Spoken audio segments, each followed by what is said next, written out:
नमस्कार दोस्तों। आज एक चर्चा इस बात की कि चंडीगढ़ से, केंद्र शासित चंडीगढ़ जो सीधे नरेंद्र मोदी और अमित शाह के अंडर आता है, उस केंद्र शासित चंडीगढ़ की सांसद है, फिल्म की एक्ट्रेस है किरण खेर। वही किरण खेर जो अनुपम खेर की पत्नी है, जो अनुपम खेर लगातार तमाम सारी चीजें बोलते रहते हैं और करते रहते हैं। आप देखते हैं कि क्या करते हैं। तो आप ये समझिए कि जो इतनी सारी चीजें बोलते हैं, उन किरण खेर की बीवी ने अनुपम खेर की बीवी किरण खेर जो चंडीगढ़ की सांसद है, और अनुपम खेर उनके दूसरे पति हैं। तो आप ये समझिए, दूसरे या तीसरे जो भी है, तो आप ये समझिए कि खेर ने, वो यहीं की पली बड़ी हैं, यहीं पढ़ी हैं यूनिवर्सिटी में, तमाम सारे उनके इतिहास भूगोल यहां पर लोगों को पता है। तो ऐसी स्थिति में किरण खेर ने कल एक जो सरकारी कार्यक्रम था, उस सरकारी कार्यक्रम के दौरान उन्होंने अफसरों को बड़ी तेज से लताड़ा, चंडीगढ़ के अफसरों को। आप सोचेंगे बड़ा अच्छा किया, सांसद है, लताड़ा होगा तो जनता के काम के लिए लताड़ा होगा। नहीं, उन्होंने इस बात के लिए लताड़ा कि वो आखिर उन्हें भूल गए हैं, और उन्होंने नसीहत देते हुए सभी को मंच से कहा कि उन्हें याद करते रहना चाहिए, कि मतलब किरण खेर को याद करते रहना चाहिए, भूल न जाना, बीमारी की वजह से दूर रही लेकिन अब चंडीगढ़ आती रहूंगी। अफसोस कि लोग मुझे भूल गए हैं कि मैं उनकी सांसद हूं। I would like to thank the Chandigarh police for their very prompt action in saving this girl and the PCR in arriving on the spot the minute she called. This, I would like to thank them. The people who are criticizing this must also realize that there is a procedure to the investigation. When this girl gave her statement in front of the magistrate in 164, she did not mention the word abduction. The police was forced to drop that charge. Then they found the CCTV footage, they got the witnesses, they did all that, and they themselves, they had sent the girl for the 164. Quiet, yaar.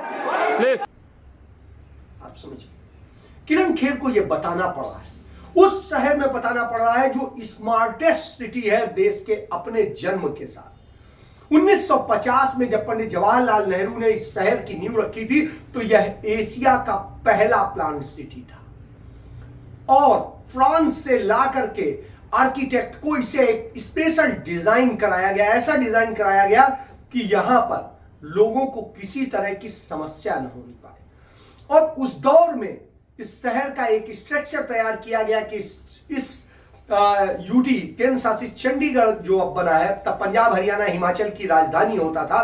तो आप समझिए कि इसको जो design किया गया कि इस शहर में ही आपको रोजगार देने के लिए इंडस्ट्री हो, शहर में ही एमएसएमई मतलब लघु और मध्यम उद्योगों के लिए एक अलग इंडस्ट्री हो, उसके बाद में गांव में अपने कुटीर उद्योग हो और गांव का अपना कल्चर हो, और उसके बाद में नगर का अपना एक कल्चर हो, और उसके साथ साथ यहां प्रशासन भी हो, शासन भी हो, सियासत भी हो, सब कुछ होना चाहिए। और यह एक तरीका था जिसमें सब कुछ भरपूर था, और वही नतीजा है कि 1950 में जो डिजाइन किया गया था, आज उसके कारण आज इतने सालों बाद भी, 75 साल बाद भी स्थिति यह है कि यहां पर अभी किसी चीज का संकट नहीं है। न बिजली का संकट है, न पानी का संकट है, न सड़कों का संकट है, न पार्किंग की बहुत बड़ी समस्या है, न और बहुत सारी चीजें। तब लोग कहते थे पंडित नेहरू क्या बनवा रहे हैं, इतनी खाली जगहें छोड़ दे रहे हैं, इससे क्या होगा, बर्बाद कर रहे हैं जगह। लेकिन आज समझ में आता है यदि उन्होंने न किया होता तो इसका मतलब है पंडित नेहरू की 70 साल 100 साल की प्लानिंग की सोच होती थी, और वो उन्होंने किया था। लेकिन 2014 में जब चुनाव हुआ तो अचानक एकदम से यहां प्रकट हो गई, और ट्रांसप्लांट कर दी गई सांसद के तौर पे, प्रत्याशी के तौर पे भारतीय जनता पार्टी के किरण खेर, जिनका यहां के विकास, किसी जनता की सरोकार और समस्याओं से कोई वास्ता नहीं था। सिर्फ इसलिए प्लान कर दी गई क्योंकि अनुपम खेर बहुत बड़े चाटुकार हैं नरेंद्र मोदी के, और उस चाटुकारिता का इनाम देना था। और नतीजा क्या हुआ? 2014 के बाद में चंडीगढ़ जो स्मार्टेस्ट सिटी होता था वो बदतर सिटी हो गया।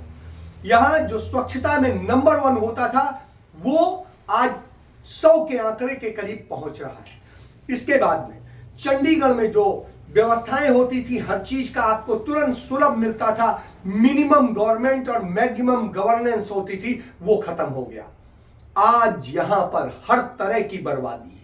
जो चंडीगढ़ का नगर निगम 550 करोड़ रुपए की एफडी करा कर रखा हुआ था, और बिजली के बिल हो, पानी के बिल हो या दूसरे और टैक्सेस हो, मिनिमम होते थे। पूरे हिंदुस्तान में सबसे कम बिजली पानी का यहां पर भुगतान करना पड़ता था। आज वो 4 गुना 8 गुना हो गए। जिन गरीबों को घर दिए गए थे मनमोहन सिंह सरकार के दौरान, वो आज तक उसके बाद में एक भी नए घर नहीं बने हैं, और तब के ही जो बने घर थे उनमें 800 रुपए किराया लिया जाता था, आज वो 3000 लिया जाता है। तो आप समझिए, सड़कें कभी झटका नहीं लगता था, आज सड़कें भी टूटी मिलती हैं, पार्क भी बदहाल मिलते हैं। जहां कहीं जाएंगे चंडीगढ़ में हर जगह बदहाली है, चाहे मार्केट चले जाइए, चाहे रेजिडेंट इलाकों में चले जाइए, चाहे जहां चले जाइए, तो यह दशा है। तो चंडीगढ़ में व्यापार, उद्योग, इंडस्ट्री सब कुछ बर्बादी में चला गया। और इस बर्बादी के बाद में जब कोरोना महामारी आई तो उस दौरान किरण खेर बिल्कुल लापता हो गई। कहां गई किसी को पता नहीं। कभी किसी ने कहा कैंसर है, कभी किसी ने कहा मल्टीपल कुछ है, कभी किसी ने कुछ और बताया, किसी ने कोई और रोग बताया। कांग्रेस के वो भारतीय जनता पार्टी के जो प्रदेश अध्यक्ष हैं उन्होंने कुछ और बताया। तो इस तरह से तमाम लोगों के, और अनुपम खेर ने कहा कि नहीं वो कोई बीमार नहीं।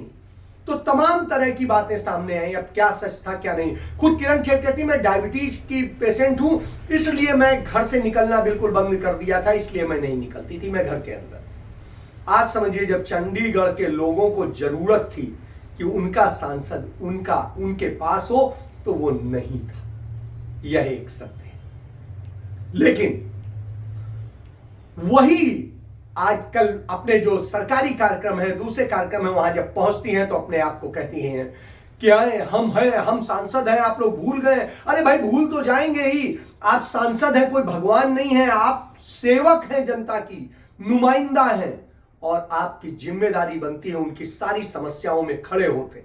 लेकिन आप जब समस्याएं आई, आप कहीं नजर नहीं आई, कहीं पर भी नजर नहीं आई। तो आप समझिए कि चंडीगढ़ की बर्बादी में सबसे बड़ा योगदान यदि किसी ने किया है तो वो किरण खेर ने किया है। यह मैं नहीं कहता हूं, ये आंकड़े कह रहे हैं, तथ्य कह रहे हैं, फैक्ट कह रहे हैं।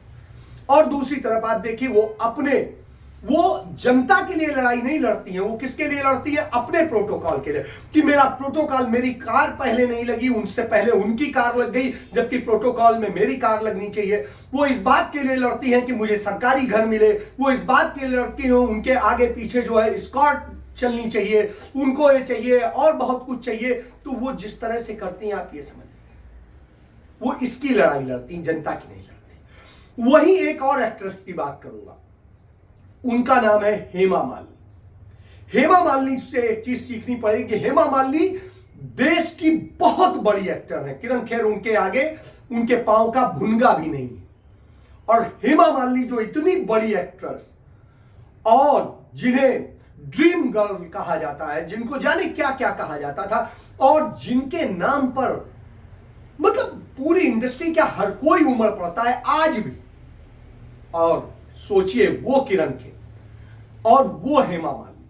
वो हेमा मालिनी चाहे कोविड रहा हो चाहे न रहा हो, उत्तर प्रदेश में भाजपा की सरकार रही हो या न रही हो, हेमा मालिनी अपने क्षेत्र के लिए, मथुरा के लिए लड़ती रही हैं। और उसके लिए यह स्थिति होती थी कि हेमा मालिनी खुद जो है डीएम के बंगले तक खुद चल के जाती थी और उनसे बात करती थी कि ये काम करा दीजिए, ये होना चाहिए, ऐसे होना चाहिए। वो इसके लिए नहीं कि प्रोटोकॉल क्या होना चाहिए। हेमा मालिनी कहती थी कि मैं जनता की नुमाइंदा हूं, मेरी जिम्मेदारी है।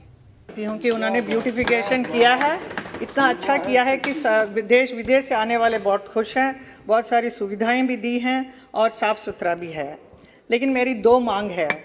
एक है आगरा फोर्ट से मथुरा होते हुए काठगोदाम जो जाती है, जो एक्सप्रेस ट्रेन, उसको रोक दिया गया है पिछले कई सालों से, क्योंकि रेल कन्वर्शन मीटर गेज से उसको ब्रॉड गेज करने की ये जो डेवलपमेंट कार्य की वजह से उसको कई सालों से बंद रखा गया है। अगर डेवलपमेंट हो गई है तो उसको खोलना चाहिए, जिसकी वजह से बहुत असुविधा होती है उत्तराखंड और पश्चिम उत्तर प्रदेश से आने वाले यात्रियों को मथुरा आने जाने में तकलीफ़ होती है और साउथ इंडिया जाने के लिए भी बहुत तकलीफ़ होती है। तो मेरी यही मांग है कि इसका जल्द से जल्द इसको खोल दिया जाए, शुरू करें और प्रतिदिन होना चाहिए। और दूसरी मांग ये है मथुरा डायरेक्ट अलीगढ़ के लिए देयर इज़ नो ट्रेन, ना रेलवे ट्रैक भी नहीं है। हाँ, जिसकी जो बहुत सारे संख्या में हमारे मथुरा में आने वाले तीर्थ यात्रियों को बहुत असुविधा है। अगर ये कनेक्शन मिल जाए तो बहुत अच्छा रहेगा। और इसके लिए मेरा सुझाव यही है कि मथुरा हाथरस के बीच में से उस डाइवर्शन को ले सकते हैं। This is my suggestion. So अगर ये करेंगे तो मैं भी खुश रहूँगी, हमारे मथुरावासी खुश हो जाएंगे और देश विदेश से आने वाले सारे यात्रियों का भी बड़ा अच्छा लगेगा। धन्यवाद। ये प्रशासन की नहीं, मैं उनसे लड़ूंगी और कहूंगी। तो आप समझिए ये होता था। उन्होंने अभी हाल ही में प्रधानमंत्री नरेंद्र मोदी से मिलकर के 3 मंदिरों के लिए, मथुरा के 3 मंदिरों को काशी विश्वनाथ के मंदिर की तरह से बेहतर और अच्छा कॉरिडोर बनाने की बात की। उन्होंने इसके लिए पूरा वो सौंपा कि गोवर्धन की दान घाटी मंदिर, बरसाना के श्री जी मंदिर और वृंदावन के बांके बिहारी मंदिर, इन सब का भी विकास वाराणसी कॉरिडोर की तरह, काशी विश्वनाथ कॉरिडोर की तरह से होना चाहिए। उसके लिए वो लड़ी जाके। और आप एक चीज समझिए, वो जब जाती हैं तो वो डीएम के पास जाती हैं और डीएम के कार्यालय में पहुंचकर, कैंप कार्यालय में पहुंचकर हेमा मालिनी माठ के वंशीवट में वृक्षों के कटान वगैरह को लेकर के उन्होंने कहा कि भगवान कृष्ण के जितने वन थे उन सबको कैसे सुरक्षित किया जाए, उसके लिए बात करती हैं। वो कम्युनिटी सेंटर की बात करती हैं, वो वहां पर जाकर के चकबंदी और पैमाइश की बात करती हैं, वो जाकर के छाता शेरगढ़ नौझील मार्ग की बात करती हैं, वो सादाबाद बलदेव रोड की बात, रावल के लिए बात करती हैं, वो सभी 5 मजरों के लिंक रोड की बात करती हैं। वो जो है सड़कों को बनवाने के लिए तत्कालीन मुख्यमंत्री अखिलेश यादव से मिलने पहुंच जाती हैं, सपा मुखिया मुलायम सिंह यादव से मिलने पहुंच जाती थी और उन्होंने उनसे स्वीकार कराया कि मथुरा का विकास इस तरह होना चाहिए। और उन्हीं की पहल पर अखिलेश यादव ने, मुलायम सिंह यादव ने, जिनको कभी भी समाजवादी पार्टी को वहां के मथुरा ने कभी सपोर्ट नहीं दिया, वहां पर उन्होंने पूरा एक जो है लिंक रोड और मथुरा के उधर से जो है यमुना एक्सप्रेसवे से सीधे कैसे वृंदावन को जोड़ा जाए, कैसे उधर का कॉरिडोर बने, और इन सब पर अखिलेश यादव से उन्होंने काम करा लिया था। तो आप समझिए, उन्होंने शहर का जो स्टेशन है, मथुरा का स्टेशन है, उसमें 20 करोड़ रुपया दे करके अपने उससे और वो करा के उसको भव्य बनवा दिया, इतना भव्य कि मथुरा का स्टेशन खुद में मंदिर लगता है। इसके बाद में उन्होंने एक बार फिर विकास के लिए वृंदावन की स्वच्छता को लेकर अधिकारियों से बात की, उनके पास पहुंच गई। उन्होंने मथुरा धार्मिक जो स्थली को पर्यटन केंद्र के रूप में विकसित करने पे काम किया। उन्होंने देश विदेश के जो भक्त हैं कृष्ण के, उनके आने रहने और उसको लेकर के किस तरह से व्यवस्थाएं अच्छी हो, उसके लिए उन्होंने काम किया। उन्होंने स्थानीय लोगों के लिए पेयजल और दूसरी योजनाओं पर काम किया। उन्होंने देखिए फ्लाईओवर, पुलों के साथ सर्विस रोड और सबको साफ सुथरा करने, हरियाली युक्त बनाने और इस पर किया। उन्होंने कोसी नाला और अन्य नालों के पानी को लेकर के चिंता जताई और उसके शुद्धिकरण पर काम किया। उन्होंने यमुना में छोड़े जाने वाले जल को लेकर के कि कैसे वो बेहतर हो, उसके लिए किया। उन्होंने जवाहर बाग जहां पर एक बड़ा गोलीकांड हुआ था, उसको पूरा डेवलप कराने पर काम किया। और उसके बाद में बीएसएनएल के फाइबर केबल बिछाने के कार्यक्रम पर काम किया, परिक्रमा मार्ग को साफ सुथरा बनाने पर काम किया, हृदय योजना के अंतर्गत फाउंटेन लाइट लगाने और अमृत योजना के अंतर्गत पार्क बनाने, महात्मा गांधी राष्ट्रीय ग्रामीण रोजगार योजना के तहत, प्रधानमंत्री ग्रामीण आवास योजना के तहत अंडरग्राउंड बिजली लाइन, दीनदयाल उपाध्याय ग्रामीण कौशल योजना, प्रधानमंत्री ग्राम सड़क योजना, प्रधानमंत्री फसल बीमा योजना, राष्ट्रीय सुरक्षा सहायता कार्यक्रम, राष्ट्रीय सामाजिक सहायता कार्यक्रम, राष्ट्रीय स्वास्थ्य मिशन, प्रधानमंत्री आदर्श ग्राम योजना, कृषि विज्ञान केंद्र और स्थापना संबंधी कार्यक्रम, नमामि गंगे योजना, सीवर लाइन योजना, स्मार्ट सिटी योजना आदि योजनाओं पर उन्होंने काम करने का किया। तो यह काम किया तो हेमा मालिनी इसकी लड़ाई लड़ती रही। और हेमा मालिनी के पास वहां पर रहने के लिए अपना घर नहीं था, उन्होंने कोई सरकारी घर नहीं मांगा, उन्होंने पहले एक किराए का मकान लेकर के उसमें रही कुछ दिन और फिर उन्होंने धीरे से वृंदावन में अपना घर बनाया। उन्होंने वायदा किया था वहां के लोगों से कि मैं अपना घर बनाऊंगी और उसमें आपके साथ रहूंगी, आपसे दूर नहीं जाऊंगी। और जब कोविड में सब छिपे हुए थे, वो बार बार और हर बार पहुंचती थी और मथुरा पहुंचती थी, गांव गांव तक जाती थी, खेतों तक जाती थी, सब जगह जाती थी, किसानों से भी मिलती थी, गरीबों से भी मिलती थी, सबसे मिलती थी और सबसे मिल करके मथुरा के विकास के लिए उन्होंने जो किया वो अपने आप में एक मॉडल है। और वो मॉडल, और वहीं दूसरी ओर जो देश का पहला स्मार्टेस्ट सिटी था उसको स्मार्ट सिटी योजना में डलवाकर बर्बादी में डाल दिया। उसका भला तो कुछ नहीं हुआ, बुरा इतना हो गया कि शहर बर्बाद है। शहर के लोगों से सफाई के नाम पे पैसा लिया जा रहा है, दूसरे और नाम पे सिर्फ लूटने का काम हो रहा है, प्रॉपर्टी टैक्स के नाम पे भारी भरकम टैक्स लिया जा रहा है। जो गांव अभी इन सबसे अछूते थे उन गांव को शहर के नाम पर शामिल कराने के नाम पर उनमें लूट हो गई। और उन गांव में जिस तरह से लूट चल रही है सामने आप जाके देख रहे हैं, वो न गांव के गांव रह गए, न शहर के शहर बन पाए और दुर्दशा का शिकार है। इसके बाद में तमाम योजनाएं इस कारण से उसकी छिन गई, क्योंकि वो शहर में शामिल हो गया तो उसको जो ग्रामीण योजना के तहत जो पैसा मिलता था, दूसरी चीजें मिलती थी, वो खत्म हो गई। यहां का बजट कम हो गया और तो छोड़िए स्वास्थ्य व्यवस्था चौपट हुई। इन सब स्थितियों के दौरान कहीं पर भी किरण खेर नजर नहीं आई। न कोई फ्लाईओवर बन पा रहा है, न कहीं कोई और रोड का मैनेजमेंट हो पा रहा है, न कहीं पे अंडर पासेस बन पा रहे हैं। और जो कुछ है आज तक जो रेलवे स्टेशन रेल मंत्री रहते हुए पवन बंसल ने पास किया वही आज भी है, वही ट्रेनें हैं। उसके बाद में यदि आप देखें फ्लाईओवर या अंडर पासेस जो भी है वो पवन बंसल के दौरान जो बने वही है। आज एक चीज नहीं हुई। पार्क दुर्दशा का शिकार है। जो यहाँ के पार्क गार्डन्स बड़ा दुनिया में नाम लिए जाते थे, लोग आते थे, देखने आते थे। तो आज सोचिए, तो किरण खेर उनके लिए नहीं लड़ी। इसी शहर में उस समय एडवाइजर थे, जो चीफ सेक्रेटरी होते हैं वो यहाँ एडवाइजर कहलाते हैं, क्योंकि ये केंद्र शासित होने के कारण प्रशासक जो होता है, गवर्नर होता है पंजाब का, उसका जो सलाहकार होता है वही चीफ सेक्रेटरी रैंक का होता है। तो उस समय विजय देव थे। विजय देव ने बहुत सारे काम किए और वो इसी बात से नाराज हो गए कि विजय देव इतना काम करते हैं और जनता के बीच बहुत लोकप्रिय है और जनता उनसे सीधे इंटरेक्ट करती है, तो उनका कद घटता है। और उधर हेमा मालिनी कहती हैं आप सीधे बात कीजिए, सीधे काम कीजिए, करवाइए, हमें काम चाहिए, हमें नाम नहीं चाहिए। यहां पर क्या है, हमें सिर्फ नाम चाहिए और नाम चाहिए, काम नहीं चाहिए। तो विजय देव ने इतना बड़ा काम किया, इतनी चीजें करी और यहां जनता का सलाहकार कहा जाने लगा था उन्हें, लेकिन उनके पीछे पड़ गई और अंततः उन्होंने उन्हें हटवा दिया। और उसके बाद में आप समझिए, उसके लिए वो जाकर के बैठ गई प्रधानमंत्री के अपने पति को लेकर और उनको हटवाया। वो आजकल दिल्ली के चीफ सेक्रेटरी हैं, तो आप समझ सकते हैं। और आप ये एक और चीज समझ लीजिए, उसके बाद में जो नए यहां पर चीफ सेक्रेटरी भेजे गए, जो बाद में गोवा से as a chief secretary retire हुए हैं, परिमल राय, वो जो है आए यहां पर जब एडवाइजर, तो उन्हें साफ साफ कह दिया गया आप किसी कार्यक्रम में नहीं जाएंगे, कहीं फीता काटेंगे नहीं, कहीं कुछ नहीं करेंगे, आप सिर्फ दफ्तर के बाबू बन के बैठेंगे, क्योंकि काम आप सारे कीजिए लेकिन श्रेय हर बात पे किरण खेर को दीजिए। तो यह उन्हें शासन सत्ता से, मोदी की सरकार से निर्देश मिले।